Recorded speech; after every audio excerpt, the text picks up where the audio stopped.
দাদা, আপনারা যখন আদাটাকে ভালো করে থেতো করে নেবেন, তাহলে হচ্ছে আপনার ঝিঙের সবজিটাতে মুখে একদম আদাটা আসবে না। তারপরে এটাকে ভালো করে উঠিয়ে নেবেন, উঠিয়ে এই মশলাটার মধ্যে দিয়ে দেবেন। এই মশলার মধ্যে কি কি আছে আমি বলে দিচ্ছি আপনাদেরকে।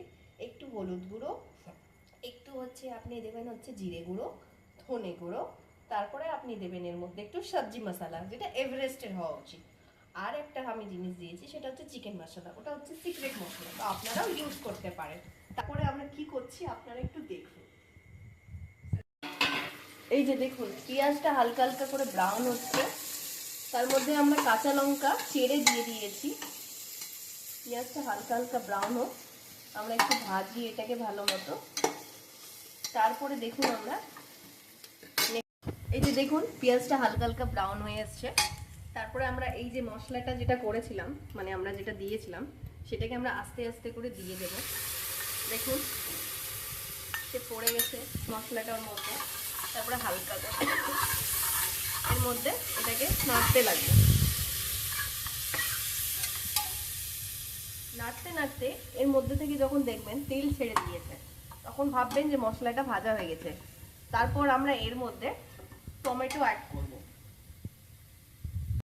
এই যে দেখুন আপনাদেরকে যখন বলেছিলাম যে মশলা থেকে তেলটা ছেড়ে দেবে, তখন আপনারা হালকাটা একটু ফ্রাই করে ওর মধ্যে দিয়ে দেবেন। আমি এর মধ্যে অ্যাড করছি ধুয়ে রাখা চানা।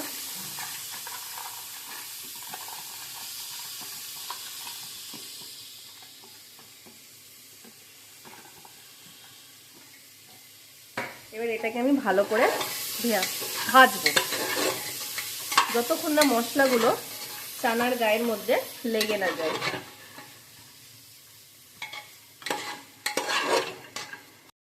এই যে চানাটাকে দেখুন ভালো করে মশলাটা একদম গায়ে লেগে গেছে, দেখতে পাচ্ছেন আপনারা। আমার চানাটা পুরোটাই গায়ে লাগিয়ে ফেলেছি। কিন্তু আঁচ যেটা বলছি মানে একটু কম রাখবেন, যাতে হচ্ছে জিনিসটা একদম গায়ে না লেগে যায়। তারপর আমি এর মধ্যে ঝিঙে অ্যাড করে দিলাম। ঝিঙেটা পাতলা করে কাটবেন, একদম একদম এক সাইজের শক্তি, যাতে পাতলা পাতলা করে হয়, তাহলে ঝিঙেটা কি হবে, সিদ্ধ হবে আর খেতেও বেশ দারুণ লাগবে। আমি এবার ঝিঙেটাকে ভালো করে চানার ডালের সাথে ভালো করে মাখো মাখো করে দিচ্ছি। দেখুন দেখতে কি সুন্দর লাগছে না? এখনই দেখে মনে হচ্ছে খিদে পেয়ে গেছে। এটা ভাতের সাথে খেতে খুব সুন্দর লাগবে। চলো এবার এই যে দেখুন আমি হচ্ছে গ্যাসটা